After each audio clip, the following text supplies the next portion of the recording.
Los azares académicos son con frecuencia inextricables. A propósito de la clausura de este congreso, porque quien les habla no es ni publicista ni teórico de la publicidad. Quizá los azares se deban en buena medida, aunque cuando me hicieron la gentil deferencia, imagino que no como director general, sino como teórico de la comunicación, pero quizá por azares del destino, Antonio Caro no sabe que mi vínculo con la publicidad es estrecho, no solo porque fuera profesor de la única facultad que como tal se constituyó por vez primera en España, la Facultad de Publicidad y Relaciones Públicas del antiguo Centro Universitario de Segovia, en la actualidad Universidad de Valladolid, donde tuve el honor de conocer una tradición crítica muy interesante de González Iglesias, Raúl Eguizábal y tantos otros colegas que trabajan desde una perspectiva crítica a la publicidad, sino en mi caso no desde la teoría, aunque les advierto que pese a lo que se dijo esta mañana, mi exposición ahora va a ser intelectual. Yo creo y reivindico que la función para transformar la realidad pasa por la reflexión crítica y por tanto por el trabajo académico. Desde la práctica profesional difícilmente se va a cambiar la realidad, ni en la publicidad ni en ningún otro ámbito de la actividad humana. Como digo, ese conocimiento no viene tanto por la teoría, sino por la práctica. Durante varios años de mi vida tuve la oportunidad de vivir de la investigación de mercados, tanto en el Grupo Ferrer, destacado publicista en México, en mi periodo mexicano, como en el Instituto de Comunicación e Investigación de Mercados en Sevilla, haciendo el diagnóstico previo para la campaña de investigación cualitativa del uso de móviles en México, en fin, varias experiencias en la práctica y desde luego en la teoría, en diálogo con esta escuela crítica de González Iglesias y de otra más querida que han visto citados en el Congreso y a quien voy a dedicar mi conferencia, porque fueron mis maestros. Tuve un posgrado en Sociología de Consumo, Investigación de Mercados, donde aprendí muchísimo con la Escuela de la Sociología Crítica de Jesús Ibáñez, a mis maestros, sobre todo Ángel de Lucas, Alfonso Ortiz, al propio Jesús Ibáñez. Quisiera dedicar algunas reflexiones, que es una crítica de la economía política de la comunicación, en la línea que habitualmente trabajo, y desde luego no tengo la pretensión de solo hacer una crítica de deconstrucción, sino voy a terminar para el debate, para el coloquio posterior, con una agenda de investigación, cuáles serían las propuestas.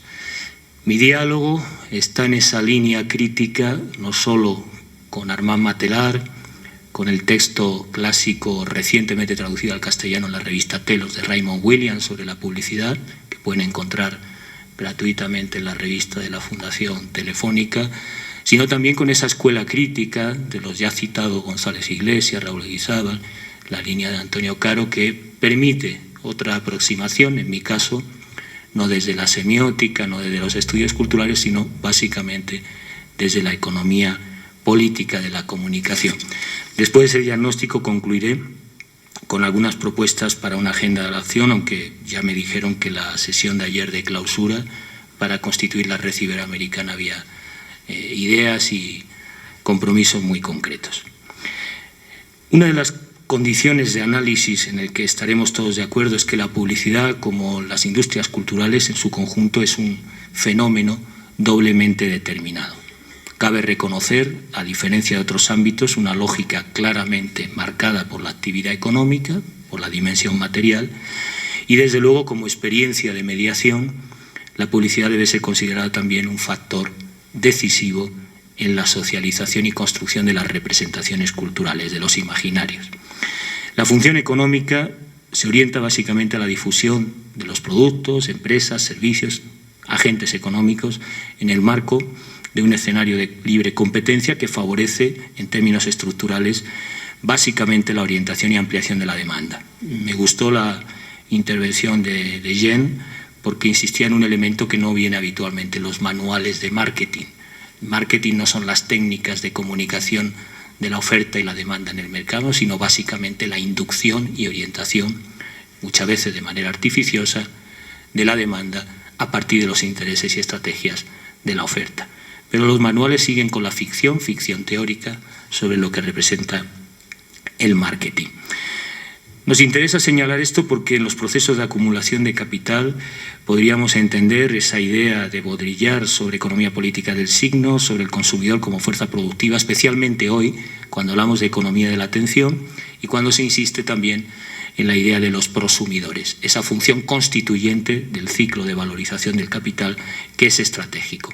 No sabemos cómo va a ser la publicidad, pero sabemos que esa función nuclear en el ciclo de acumulación capitalista es decisiva. Luego les señalaré algunos ejemplos en la agenda de investigación. Por ejemplo, ¿por qué no explorar los procesos de valorización capitalista en la publicidad de los espectáculos deportivos, donde hay un gran proceso de acumulación, sean unas Olimpiadas, un campeonato o la Liga de Campeones si hablamos de Europa? La diferencia de atributos simbólicos que muestra la publicidad en cada producto tiene por objetivo básicamente otro proceso decisivo en la sociedad moderna en la que vivimos, básicamente la jerarquización y organización planificada de los tipos de consumo, por tanto de la estructura de clases, organizando el mercado en ese proceso de concurrencia. Cumple así la publicidad una importante función de redistribución de los gastos públicos de consumo según diferentes tipos de mercancías que afecta positivamente a la demanda agregada y condiciona los niveles de ahorro en favor del gasto. El profesor González Martín destaca además como funciones económicas de la publicidad la regulación de acceso al mercado de determinados productos, la promoción del consumo de mercancías y la determinación del lanzamiento de nuevos productos en la concurrencia del mercado. Por ello, cito literal a González Martín, la publicidad, en suma, es un instrumento económico de producción de consumo imprescindible para desarrollar el sector de bienes, evitando el descontrol tecnológico y social de los bienes de producción. Desde el punto de vista tecnológico y social, desde una perspectiva crítica, el proceso publicitario es, pues, un elemento clave en el proceso de circulación mercantil dirigida a estimular realización y venta de bienes y servicios y, en otras palabras, la propia imagen. Este elemento está en las primeras experiencias de contrapublicidad a través del movimiento situacionista, que supo ver cómo la imagen y, por tanto, también la publicidad que construye la imagen y los imaginarios favorece una posición determinante no solo de la subvención de la cultura de masas, sino la propia estructura del capitalismo. Pero vamos más allá. Armand Matelar, en los textos citados de la Internacional Publicitaria, de la publicidad, señala un elemento significativo que adquiere cierta relevancia. Yo decía en la apertura que tenemos el reto de derruir el muro de Wall Street, y el muro de Wall Street es el muro de la Internacional Publicitaria. Los propios portavoces de esta industria se han revestido en los últimos tiempos en una suerte de ideólogos en un contexto en el que una de sus principales metas es la redistribución de la hegemonía entre el Estado y la empresa, entre el Estado y el mercado, y entre el Estado-nación y el espacio de los grupos transnacionales. Se produce así una creciente identificación entre políticas de comunicación y publicidad con la consiguiente deslegitimación del Estado moderno. La libertad de expresión comercial, que entra directamente en competencia y contradicción con la libertad de expresión de los ciudadanos, es el argumento frecuentemente esgrimido hoy por grandes megaempresas, las grandes agencias, en su presión a las instituciones públicas para lograr la desreglamentación consistente básicamente en el autocontrol, en la autodisciplina, en resumen, más libertad, menos gobierno, menos Estado y más iniciativa privada. Es así como se reordena el espacio público comunicativo en función de los intereses de este muro de Wall Street. No estoy hablando de ficción, me alegra que esta mañana alguno de los propietarios y responsables de agencia elogiara que una ley como la Ley Orgánica de Comunicación regule la publicidad, porque habitualmente los profesionales del sector y las agencias han abogado en diferentes espacios exactamente por lo contrario. Por el autocontrol, por tanto, por no regular públicamente su función. Estamos hablando, digo, no de ficción. Organizaciones corporativas como la European Association of Advertising Agencies o la European Advertising Tripartite han sido artífices de una legislación regresiva, por ejemplo, respecto a la directiva Televisión sin Fronteras en Europa, protegiendo, según ellos, a los consumidores de los efectos paternalistas de la regulación del Estado o, en este caso, de la Unión Europea. Entre los logros de estas organizaciones y otras de la internacional publicitaria, cabe destacar la efectividad de campañas contra el NOMIC, el Nuevo Orden Mundial de la Información y la Comunicación, de la UNESCO, que se debatió aquí en CIESPAL, y, por supuesto, garantizar la liberalización del derecho de anunciantes y agencias publicitarias que lograron, por ejemplo, de la Comunidad Europea, el reconocimiento de los derechos a vender y anunciar libremente sus productos a los consumidores sin restricciones significativas en los medios de comunicación. El ejemplo clave es la regresión en los procesos de regulación publicitaria de la llamada Directiva Televisión sin Fronteras, que, entre otras cosas, regula, por ejemplo, la publicidad en espectáculos deportivos. Cito literalmente a algunos de estos representantes de la internacional publicitaria. Ampliar las posibilidades de elección de que dispone el consumidor, dar a los anunciantes nuevos medios de llegar a un determinado público, contribuir a contener el costo de los medios favoreciendo la libre competencia. Nosotros, estos representantes de la internacional publicitaria, apoyamos y preconizamos la publicidad, tanto la haga el gobierno, las municipalidades o los minoristas. Todos contribuyen a agrandar la tarta publicitaria que roen los ratones marxistas. Entiéndase ratones marxistas aquellos funcionarios de la Unión Europea que pretendían regular contenidos nocivos de la publicidad que vulneran todos los derechos elementales de los consumidores. Considerando la importancia capital como industria del sector publicitario, nos encontramos pues ante unos macropoderes que ordenan las legislaciones nacionales e internacional cuando no actúan al margen de las directrices de las Naciones Unidas, por ejemplo, en protección a la infancia, en materia de protección en general al consumidor, o en el caso citado de la Directiva Televisión sin Fronteras de Europa, en el que el derecho a la información veraz, equilibrada, ecológica del sistema de comunicación y de la información publicitaria dirigida a los consumidores, se pretendía por primera vez en la historia de Europa poner de algún modo orden a ciertos contenidos nocivos. Por poner un ejemplo muy evidente, el anuncio de productos como tabaco o como bebidas alcohólicas en estos espectáculos deportivos. Desde la década de los 80, el proceso de internacionalización y concentración de la actividad publicitaria en grandes compañías transnacionales, fundamentalmente bajo la hegemonía del capital estadounidense, ha convertido al sector de la publicidad en un poderoso grupo de presión, en un lobby, un quinto poder de la sociedad global que regula, administra y condiciona en parte el mundo de la comunicación y, desde luego, la economía política de las industrias culturales.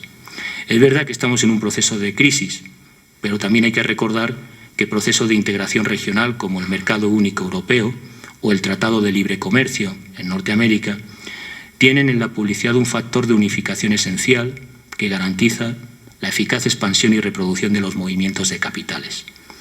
Tal y como señala el profesor Ramón Zallo, la publicidad global es hoy la manifestación económica más relevante del proceso de liberalización de los nuevos mercados.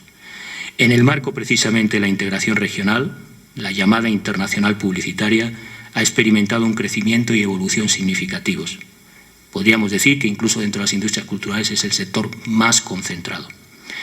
Por ejemplo, la concentración ha hecho posible la creación de grupos de agencias y macrogrupos a escala internacional, favoreciendo la concentración de los propios anunciantes y de la propia competencia entre agencias. El desarrollo estratégico de grandes agencias publicitarias ha impulsado además un crecimiento concentrado de la facturación total del negocio de los anunciantes. La industria publicitaria experimenta una creciente vinculación con el sector financiero internacional, el muro de Wall Street, a través de compra de agencias y grupos nacionales, favoreciendo así un proceso de integración horizontal y vertical de actividades al calor de los procesos del neoliberalismo y de transnacionalización económica de las industrias culturales en todo el mundo, insisto, de la época Reagan, que es donde se construye toda esta burbuja financiera, toda arquitectura de lo que hoy conocemos como la subprime y todos los bonos basura y las diferentes modalidades de ingeniería financiera, y donde se da ese proceso de expansión de la internacional publicitaria. Por último, se ha producido además una tendencia a la formación de centrales de compras de medios y de megacentrales internacionales. Estoy analizando básicamente el caso europeo, pero se podría señalar también para Norteamérica, especialmente, y para América Latina. Grandes centrales de compras de medio y de megacentrales internacionales que controlan y planifican el acceso a espacios publicitarios en los principales medios de información a escala planetaria, haciendo realidad la experiencia de la publicidad global en la cultura del consumo uniformado. En otras palabras, la dimensión económica de la publicidad se caracteriza hoy por una estructura centralizada, jerárquica y crecientemente oligopólica de la producción, lo que favorece un mayor control global de las formas, símbolos, estrategias y representaciones culturales. El proceso de globalización económica en la que vive inmerso el sector comienza, por tanto, a hacer necesario un debate en esta materia. ¿Qué tipo de concentración? ¿Cómo planificar una estructura más equilibrada? ¿Qué tipo de campañas publicitarias se están estableciendo en la agenda de los medios? Yo señalaba el de espectáculos deportivos porque es significativo, donde se negocian grandes partidas de derechos de imagen y, por tanto, también de negocio publicitario. Y, evidentemente, ello afecta, en definitiva, a la estructura de consumo, a la transnacionalización de sectores económicos no afines, sino distintos, referidos a los anunciantes. En esta lógica, las agencias nacionales cumplen una función básicamente reproductora de estrategias persuasivas centradas en la casa matriz y los consumidores que acceden al consumo de valores, estilos de vida, patrones culturales, necesidades, símbolos y representaciones diseñadas globalmente para el consumo público local, es lo que hace cada vez más evidente la idea de espacio público de Maurice Aurier, el antropólogo, de los no lugares, y diríamos en la tesis de enólogo, de los modelos globales de representación del consumo, indistintamente del territorio, del anclaje, de la experiencia local. La publicidad lo global, por tanto, plantea en la Internacional Publicitaria un debate de economía política stricto sensu. Pero además es relevante este debate, y no quisiera que leyeran mi intervención en un término estrictamente economicista, porque ponga mucho énfasis en concentración y estructura de propiedad. Lo importante aquí es la dimensión, como señala Raymond Williams, esa dimensión material, esa doble determinación, y la dimensión simbólica o imaginaria no son separables, están ligadas. Y por tanto, quizá lo más preocupante de este fenómeno publicitario es cómo se promocionan ciertas ideas, ciertas personas, ciertas instituciones, construyendo mensajes fácilmente perceptibles por el público y de gran eficacia desde el punto de vista persuasivo. Es quizá este el tema que más nos llama la atención y que han marcado los estudios culturales, el propio Raymond Williams, de cómo estas grandes compañías logran, como decía Erich Fromm, montar y desmontar al homo consumens, reconstruir permanentemente en la adaptación a las nuevas formas y normas de consumo, a las pautas culturales del imaginario del cambio social capitalista.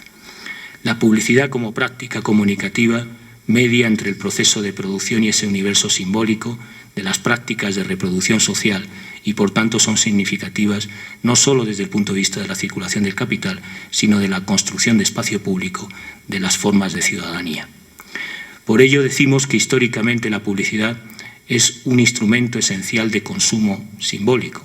Mi colega Antonio Caro habla más del semiocapitalismo, poniendo ese énfasis en la significación. Yo hablaría de la significación, no soy partidario de la centralidad de la semiótica, y de construcción de imaginarios sociales, desde un punto de vista de antropología cultural. La publicidad es la producción industrializada de la realidad, un espacio, en fin, de socialización de pautas culturales dominantes, cuya función esencial es justamente las formas de reproducción ideológica. En última instancia, la publicidad busca influir, determinar y dirigir la conducta y representaciones sociales de los públicos, convertidos en meros consumidores, a través de referencias artificiales que integran valores, atributos y, sobre todo, elementos simbólicos planificados con el objetivo de ese proceso de acumulación del capital. Cito literalmente a González Martín: la publicidad, en suma, es un medio de difusión de ideas ajenas y una técnica de persuasión orientada a dar a conocer de forma positiva, laudatoria y plena la existencia de productos y servicios, siempre procurando suscitar su consumo.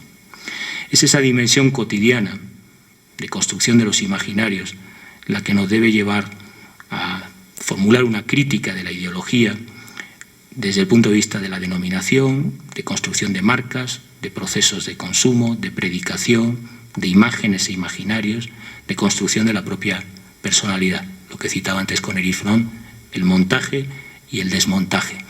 Yo siempre he definido que la actividad de los mediadores o comunicadores es cortar y pegar, es decir, implica una teoría del montaje. Y no estoy hablando de Eisenstein y la cinematografía, sino de cómo construimos textos de un contexto y se construyen esos otros elementos.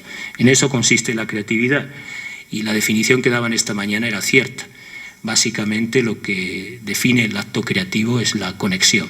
Boris Groys, discípulo de la Escuela de Frankfurt, insiste que se trata de extraer de un contexto una representación y articularla en otro contexto. Esto es lo que hace el arte, es lo que hace todo proceso de innovación, esa conectividad entre realidades desconectadas en la esencia en términos de ciencia cognitiva y en términos de innovación desde el punto de vista de la creatividad social. Cortar y pegar, por simplificar muy brevemente. Pero es en el cortar y pegar donde se da ese proceso de designación de la realidad, de nombramiento y calificación del universo simbólico del consumo inicialmente socialmente necesario, que a fuerza de ser habitual y universalizado por la cultura dominante, se considera un proceso de nominación neutral o, digámoslo más simplemente, natural. Anunciantes y publicistas argumentan en ocasiones a favor de la publicidad como una forma de representación inocua, cuyo objeto no es otro que reflejar la realidad social. La utopía del marketing es lo que pide la demanda. Ya hemos demostrado en este congreso que es falsa esa hipótesis. No es lo que pide la demanda, es construir artificialmente la demanda, aunque estemos hablando de necesidades sociales así reconocidas.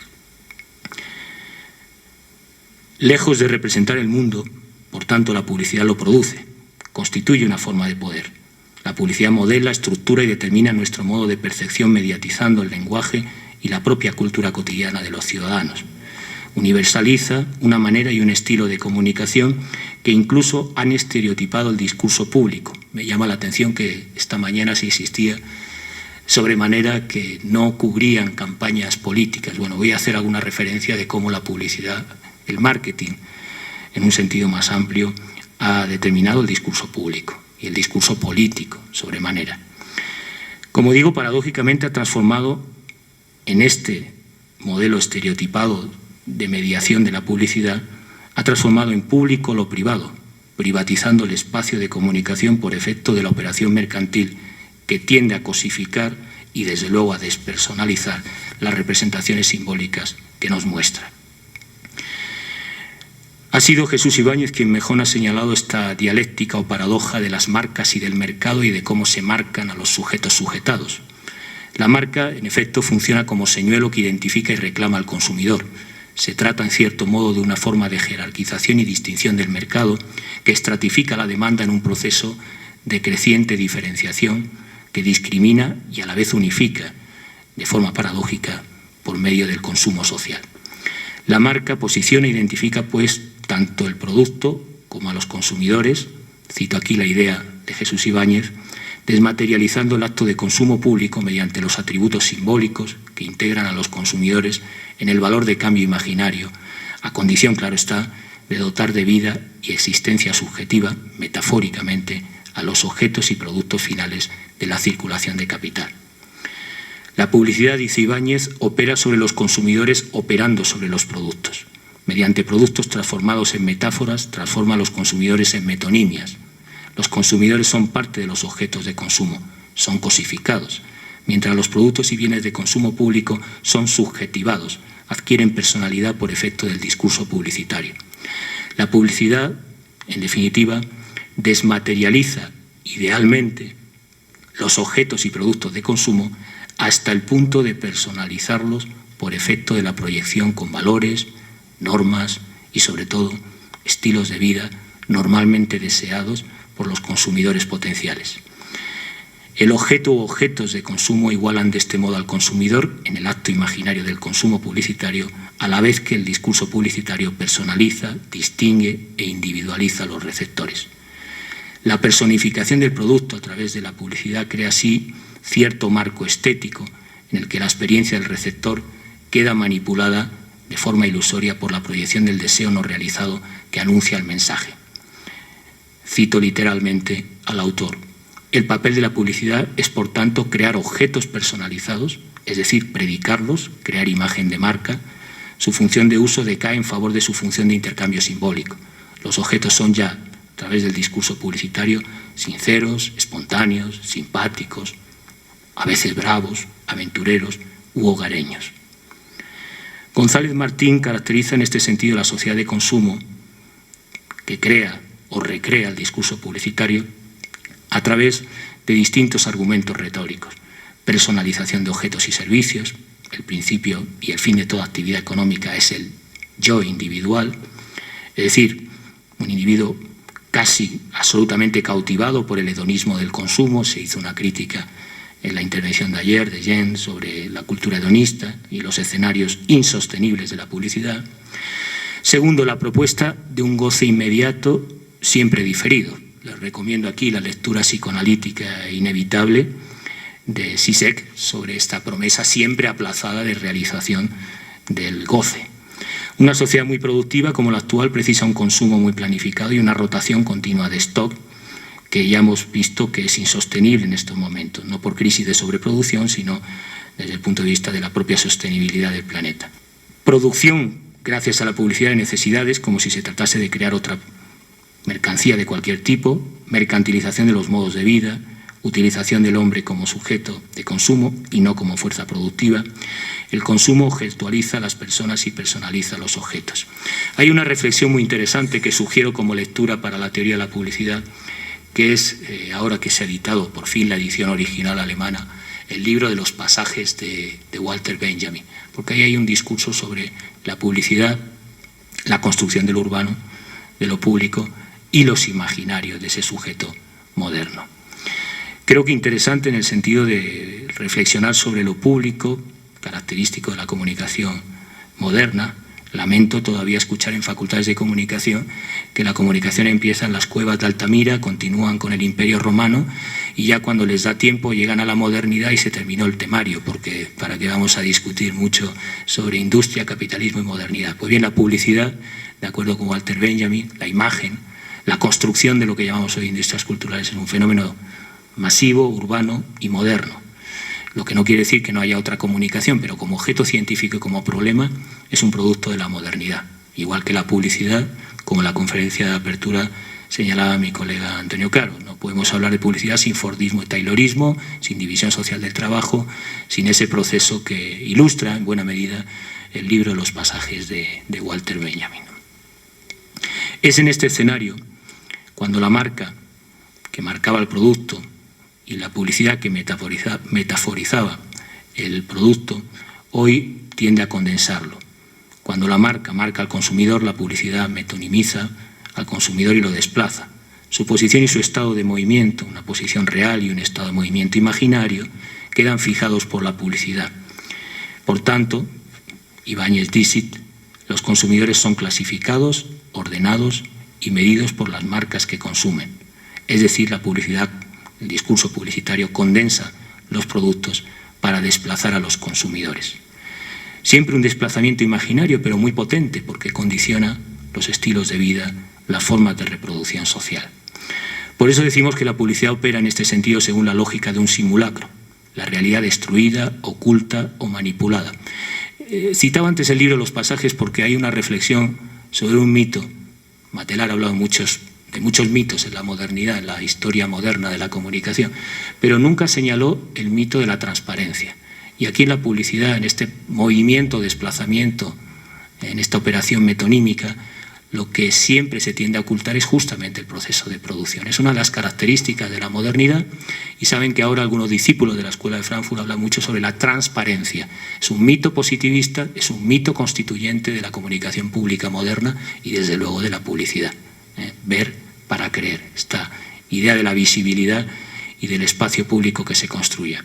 Bueno, pues justamente ese simulacro trata de ocultar o manipular esa realidad que destruye el modelo de acumulación y transformación del capitalismo a través de imágenes sintéticas de lo posible y de lo deseado.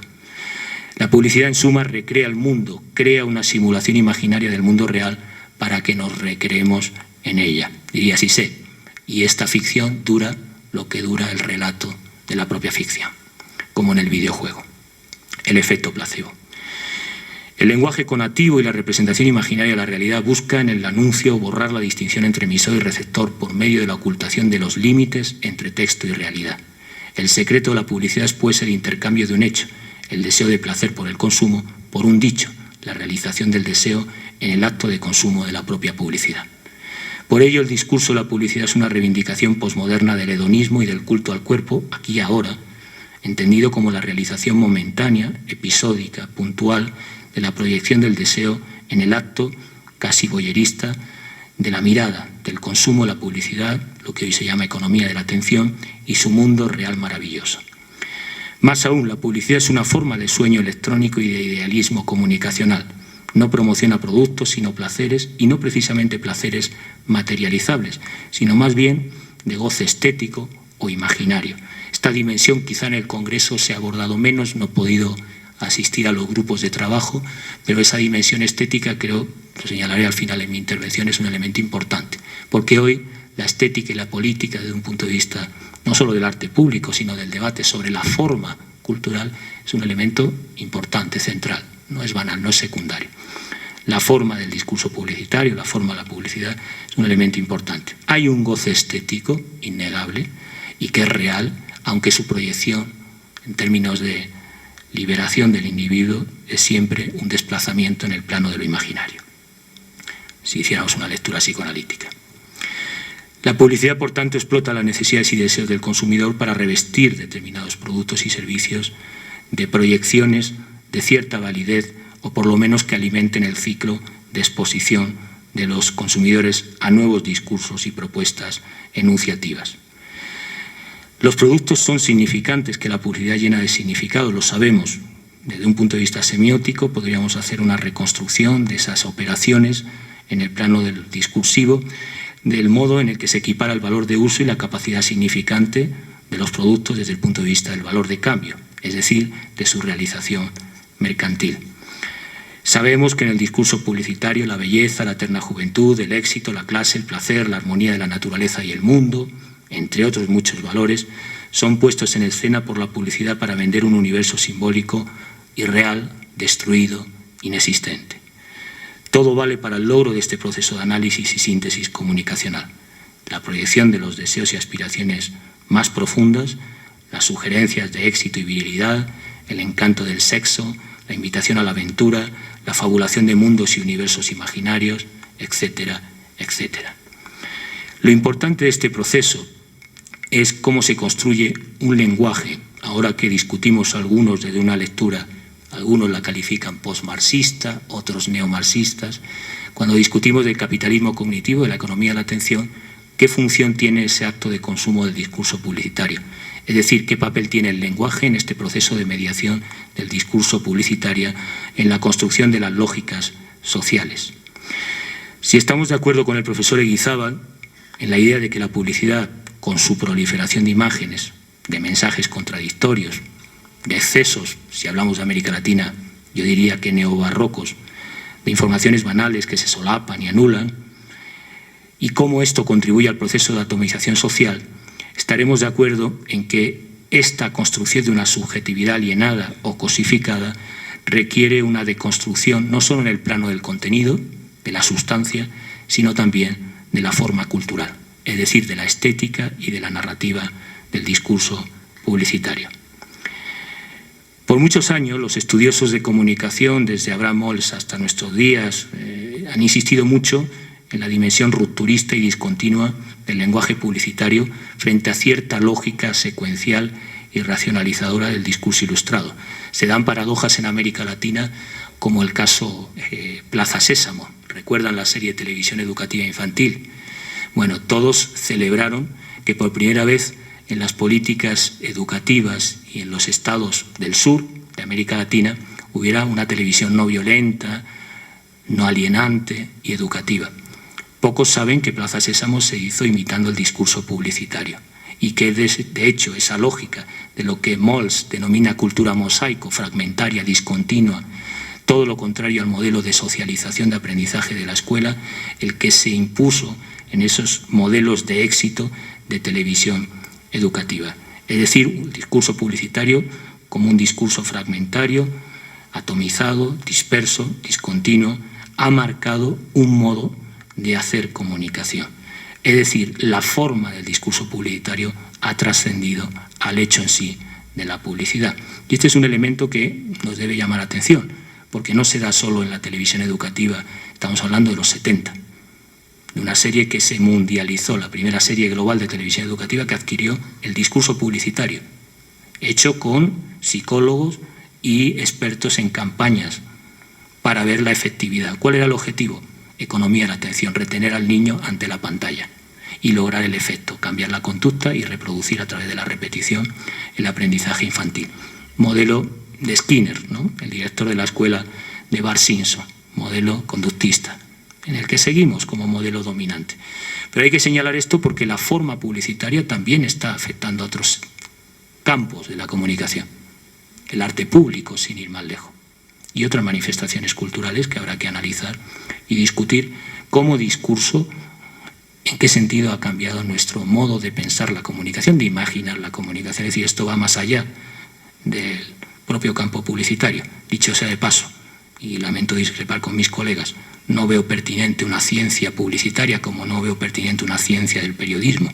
Justamente la convergencia mediática nos lleva a pensar la comunicación en las mediaciones, otros campos de lo social, donde, en este caso, el discurso publicitario construye un lenguaje, un modo, un estilo de comunicación de manera significativa.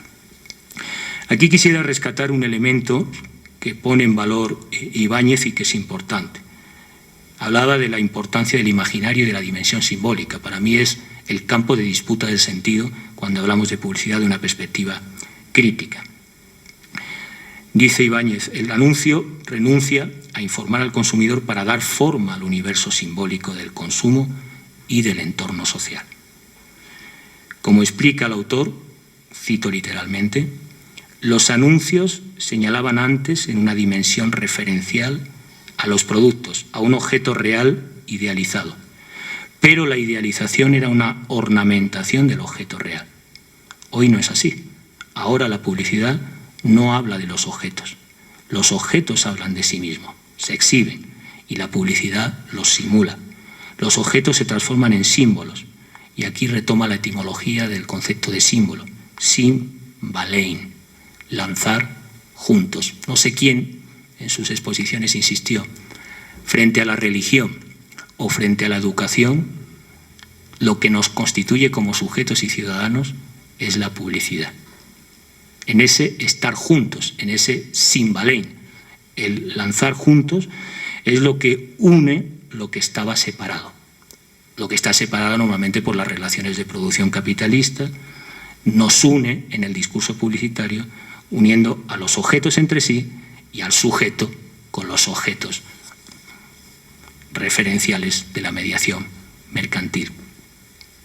Señalaba antes sobre la forma, no me voy a detener mucho por cumplir el tiempo y que tengamos un diálogo, un coloquio si tienen a bien, pero evidentemente esa dimensión de la referencialidad creo que es uno de los elementos que por lo menos yo en la lectura de este congreso sacaría, volver a esa publicidad de principios de la profesión que era absolutamente informativa, divulgativa y referencial, es decir, una función casi educativa.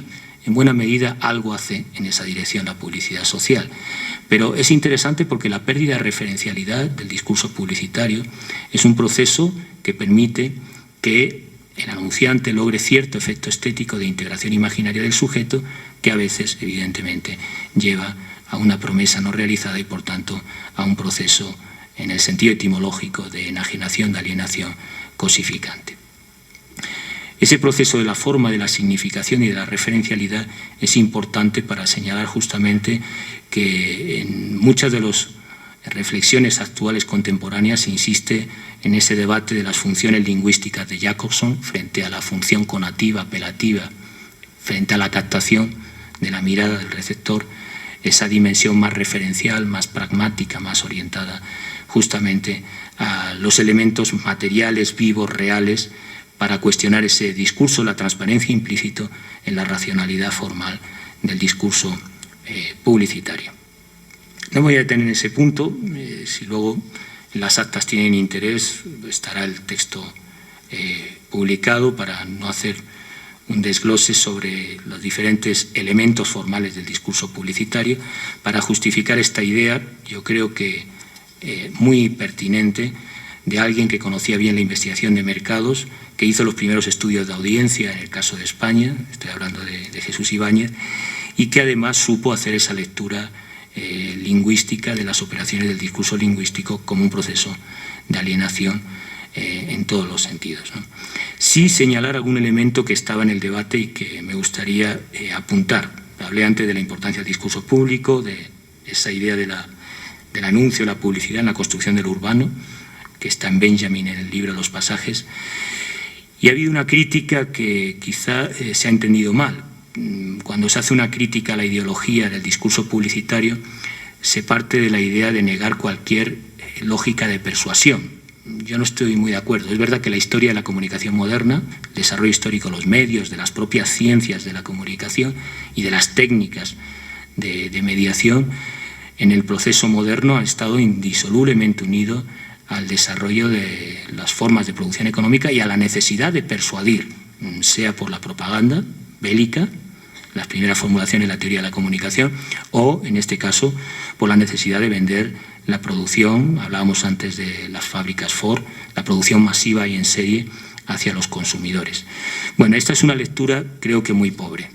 Si hiciéramos una historia del pensamiento y de las ideas, desde la sociología del conocimiento, veremos que desde la sofística y desde los diálogos socráticos hay estrategias de persuasión. Por tanto, aquí el problema no es que la persuasión sea negativa, sino en qué proceso de mediación tiene lugar, en este caso del discurso publicitario, las estrategias y técnicas de persuasión.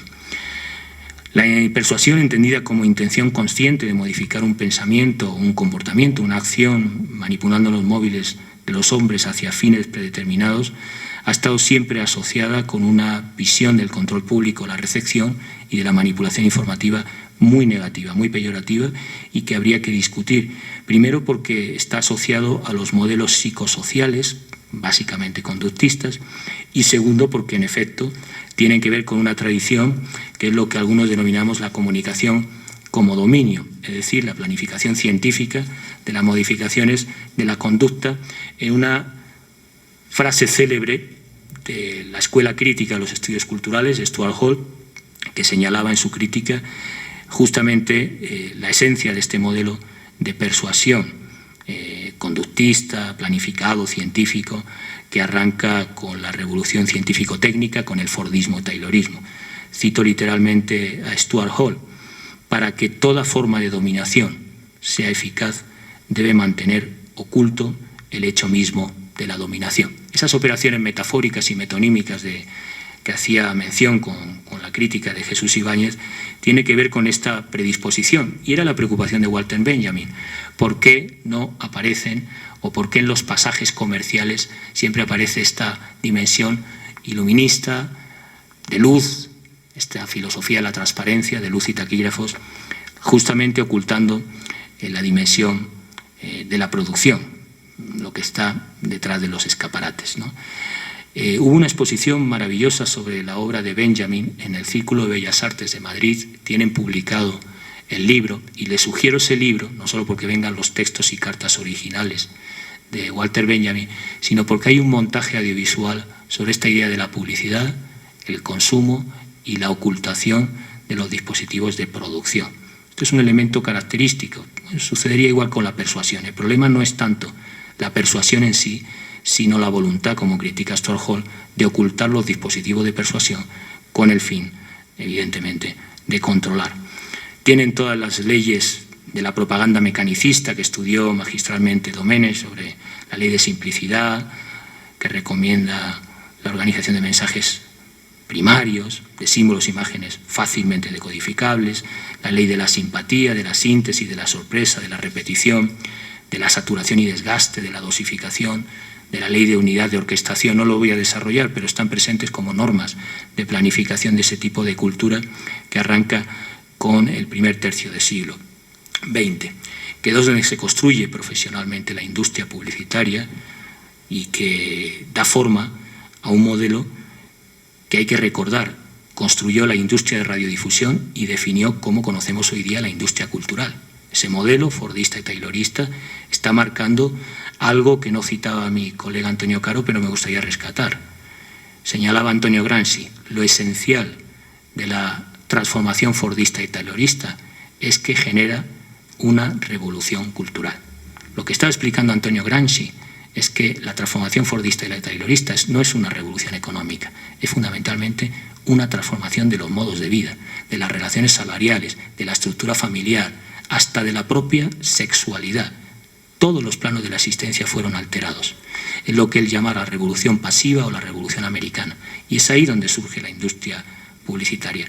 Es en ese ámbito, por tanto, donde hay que conectar procesos de producción cuestionando la cultura de la transparencia, que es un debate muy de nuestra posmodernidad, ahora que hablamos tanto de gobierno abierto, de comunicación horizontal, en esos ámbitos críticos.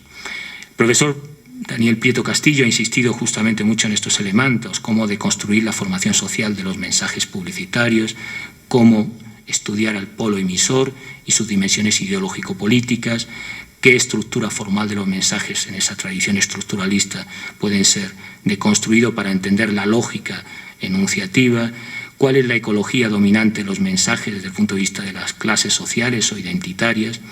Por tanto, estar atento a todos los aspectos que comprenden desde una perspectiva integral el sentido, la pretensión y los intereses en juego cuando estamos hablando de una crítica ideológica. Y aquí termino la segunda parte de mi intervención para cumplir con la hora preceptiva, con los elementos de lo que venimos tratando de trabajar con Antonio en Fiespal, de repensar las categorías y conceptos al uso de la publicidad. Hemos hablado de una cátedra Luis Ramiro Beltrán de Comunicación para Buen Vivir. Estaremos próximamente sacando un monográfico al que están invitados sobre publicidad y buen vivir. Y en este escenario hay debates importantes que ya se han sostenido. Por ejemplo, en el 92 hubo un gran coloquio en Madrid de comunicación de masas en el tercer milenio intentando hacer prospectiva de cuáles son los retos. Y llegaron a 10 conclusiones, algunas de ellas muy pertinentes para repensar esta idea de publicidad y buen vivir. Terminaré con la agenda de investigación, por tanto, en esta última parte para debatir.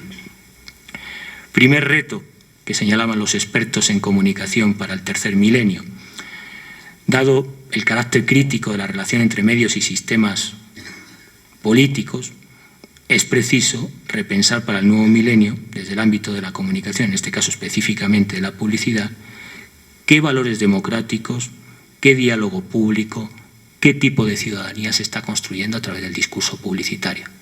Porque aquí partimos, si aceptamos las tesis de Ibáñez y de la Escuela Crítica de Publicidad, que en la publicidad no hay solo una relación mercantil y económica, el ciclo de valorización capitalista. Hay una construcción de identidad, de sujeto sujetado, de imaginario social, por tanto, de democracia, de espacio público, de ciudadanía.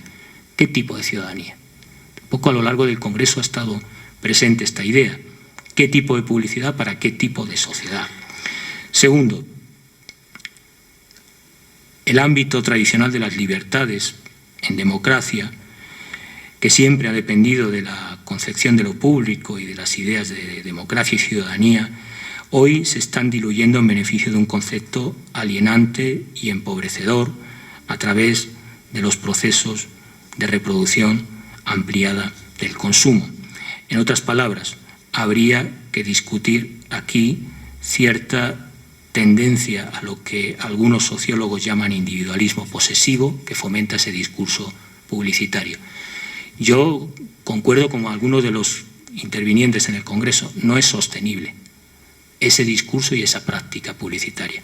Desde luego las prácticas de consumo, señalaré un principio que está implícito en el concepto de las cosmogonías andino-amazónicas y que tiene que ver con un debate en Francia de la ecología política. El principio de decrecimiento y un principio vinculado a ello, el principio de sobriedad, que que implica una publicidad que atienda a este principio de sobriedad, de equilibrio, de ponderación. Porque lo que tenemos exactamente es todo lo contrario. Les voy a poner un ejemplo reciente. Inmediatamente después de los atentados de Bruselas, hay un programa célebre de televisión de muy baja calidad que reproduce los esquemas machistas, intolerantes, homofóbicos, en fin, todo lo peor de la especie humana en televisión, que como saben en España es la peor televisión de Europa. Si alguna vez tienen ocasión de visitarlo, los que no sean del país verán que cuando hago esta afirmación me estoy quedando moderadamente corto en mis apreciaciones. Así está estipulado a nivel internacional. Bien, hubo una casi sublevación, un motín de los receptores porque le cambiaron ese programa, que básicamente es un programa de contactos y de relaciones hombres-mujeres, por emisión en directo sobre lo que estaba sucediendo en Bruselas. Los calificativos rayan en lo que alguno, en los años 70, en la escuela crítica, por ejemplo, algunos de los pioneros de las radios libres en Europa, denominan fascismo social. El problema de este individualismo posesivo y del consumo exacerbado es de una posición fascista en las formas y en el fondo. Y este es un problema también a discutir, cómo esta publicidad está generando actitudes de intolerancia fascista, especialmente lo estamos observando en las nuevas generaciones, en los jóvenes, que es un tema preocupante, ¿no? En tercer lugar, se señala en este coloquio el fortalecimiento de la importancia, y aquí hemos hablado mucho de responsabilidad social corporativa, empresaria, la necesidad de fortalecer la sociedad civil en una nueva comunicación ciudadana.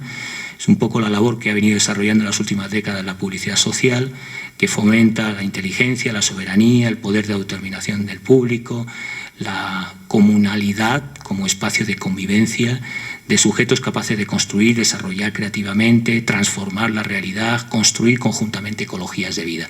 Ahí hay un trabajo muy interesante. Especialmente yo conozco el caso de Brasil.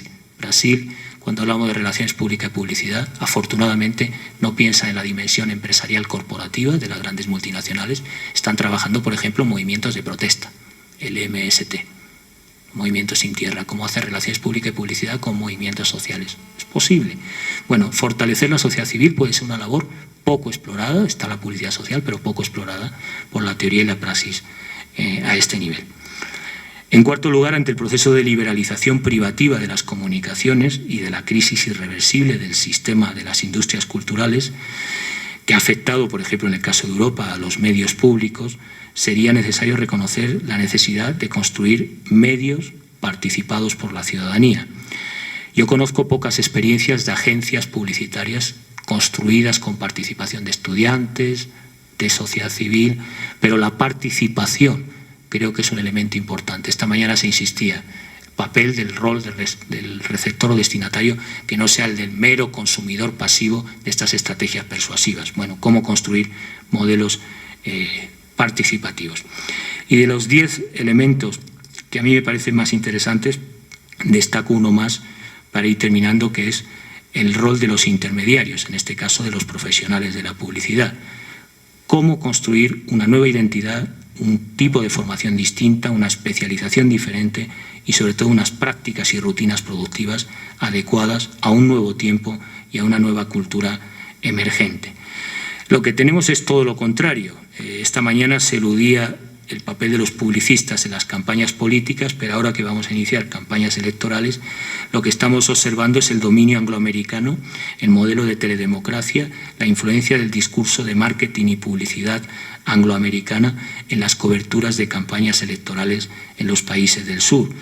El dominio del reino de la apariencia y de la superficie, una lógica tecnocrática, ausente o poco reflexivo sobre los valores que transmite, una visión mercantil del discurso público, el olvido de la cultura, la política de las bellas mentiras, la utilización paradójica de lo verosímil y lo verdadero, la lógica maquiavélica del fin sobre los medios, y así podríamos seguir con todas las campañas y modelos que han prevalecido en este escenario. Yo les voy a ahorrar la descripción crítica y sí voy a quedar con una agenda de al menos 5 temas que esta lectura crítica de la ideología implicaría de una perspectiva alternativa. No le voy a hacer una lectura que tenía aquí anotada de Bolívar Echeverría sobre lo que él critica en nuestra modernidad exacerbada, que es el imperio de la razón cínica, y aquí si hablamos de crítica a la ideología publicitaria es una crítica de la razón cínica que habría que explorar, y lamento no tener a los interlocutores profesionales porque yo creo que justamente lo que rechazaban como intelectualidad es cuestionar su práctica de razón cínica, y este es un poco el problema que vamos a tener entre teoría y práctica.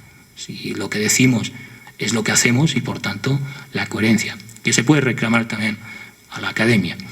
Pero cuando hablamos de publicidad desde el sur, cuando hablamos de publicidad para el buen vivir, yo creo que tenemos por lo menos 5 líneas de trabajo comprometidos. Una, que es apenas explorada. En los estudios publicitarios ha dominado mucho el discurso, el análisis semiótico, la decodificación de la ideología, pero poco, casi nada, el análisis de estructura de economía política. Por ejemplo, si en Ecuador estamos con una ley orgánica que exige una industria nacional de publicidad, ¿dónde están los estudios sobre industria nacional de publicidad? Sobre políticas para el desarrollo del sector publicitario, sobre deconcentración de los modelos coloniales y dominantes del muro de Wall Street que controlan las grandes centrales y agencias a nivel internacional. Economía política. Y si me apuran, esto da para un programa de décadas. Por ejemplo, señalaba los espectáculos deportivos. ¿Qué sucede ahí con la publicidad en los grandes eventos mediáticos? ¿Cómo se negocian los valores y las estrategias de esas campañas globales del capitalismo global?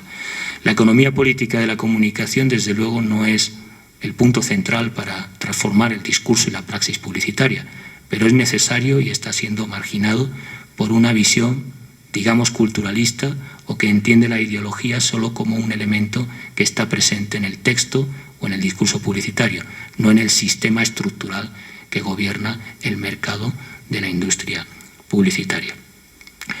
En segundo lugar, creo que si hablamos de publicidad y buen vivir tenemos que estudiar la forma. Y estudiar la forma, no crean que es algo fácil. No es un problema semiocentrista, sino más complejo, porque las formas y las estéticas tienen que ver con imaginarios, con estilos de vida, con antropología cultural. Y ahí hay que reformar las narrativas. Si cambiamos con la publicidad social el mensaje porque es solidario y somos partidarios de valores de integración, de equilibrio, de sobriedad, de una nueva ecología de vida, y no planteamos la forma, la estética, la narrativa, difícilmente vamos a cambiar. Ponía el ejemplo de Plaza Sésamo, pero la narrativa publicitaria está colonizada.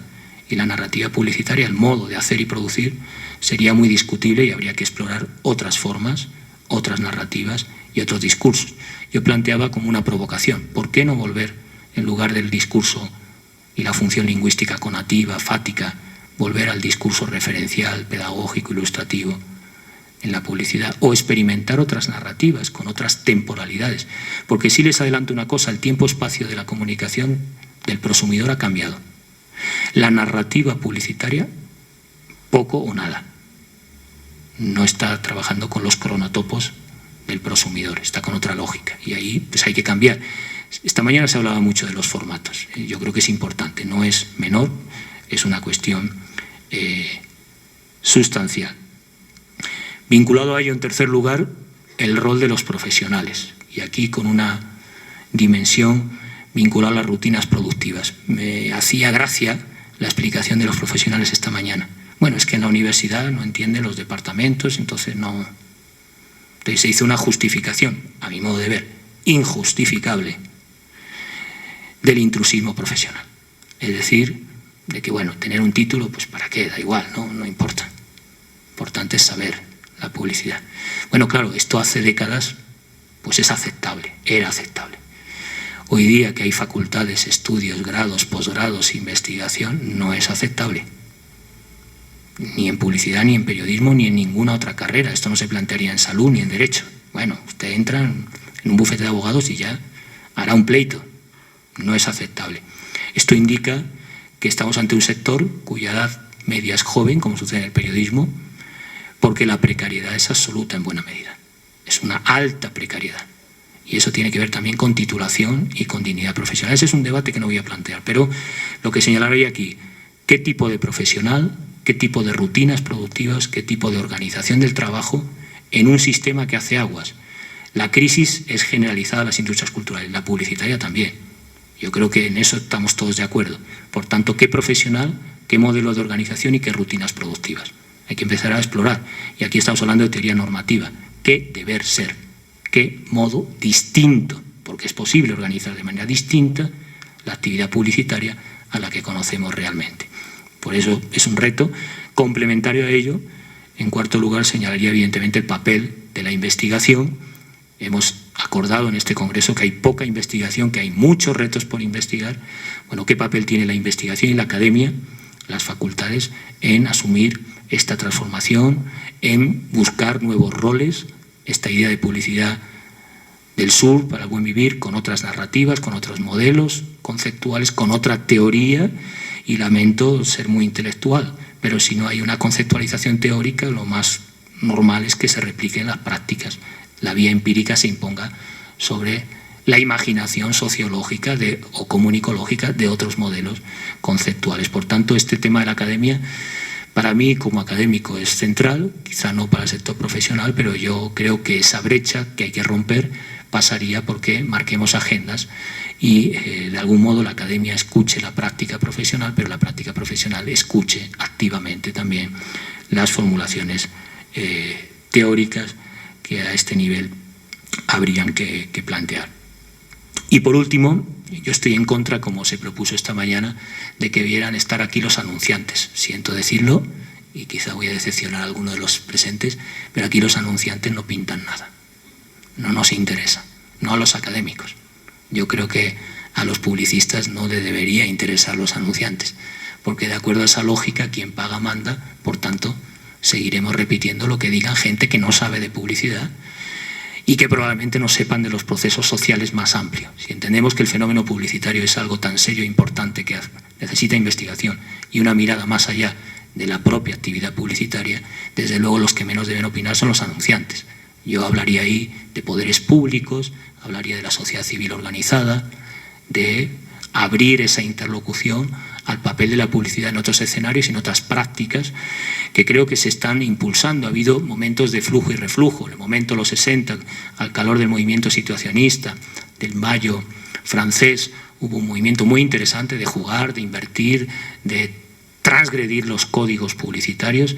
Creo que en estos momentos en el mundo estamos viviendo un momento más allá de estas actividades episódicas de arte público, de contrapublicidad, de volver a situar la publicidad en una mirada no mercantil o instrumental que hay que explorar tanto en la academia como en los profesionales. Esa interlocución creo que sí es pertinente y permitiría otra agenda o de algún modo una hoja de ruta distinta. Si hablamos de publicidades del sur, el sur no es una posición geográfica. Lo explicaba muy bien Marta, es una posición de geopolítica del conocimiento, de democratización de las relaciones y por tanto es pensar desde abajo, pensar desde la subalternidad, pensar desde la gente que consume su tiempo, como decía el movimiento situacionista, mirando a aquellos, como la cueva de Platón, aquellas sombras chinescas o aquellas representaciones que alguien ha predefinido para él. Por tanto, implica todo un programa para abrir la publicidad a una interlocución distinta y a una visión diferente. Pensar desde el sur, desde la idea del concepto de buen vivir, es pensar justamente desde aquellas realidades ocultas por el mito de transparencia, socavadas, ignoradas o alienadas por un modelo comercial y privativo que nunca estuvo atento, que nunca quiso conocer de verdad a la gente, salvo para modificar su conducta en este ciclo de acumulación de capital. Cuando la gente ha tomado la palabra, no es solo para mandar tweets ni para interactuar en las redes sociales, sino para construir sus propias ecologías de vida. ¿Cuál es el papel que va a tener la publicidad en ese horizonte? ¿Va a estar acompañando ese proceso de transformación en el territorio o seguirá replicando el modelo del director de la escuela de Bart Simpson para demostrar que los índices y los efectos son adecuados a la voluntad de los anunciantes? Con esa pregunta cierro mi intervención. Muchas gracias.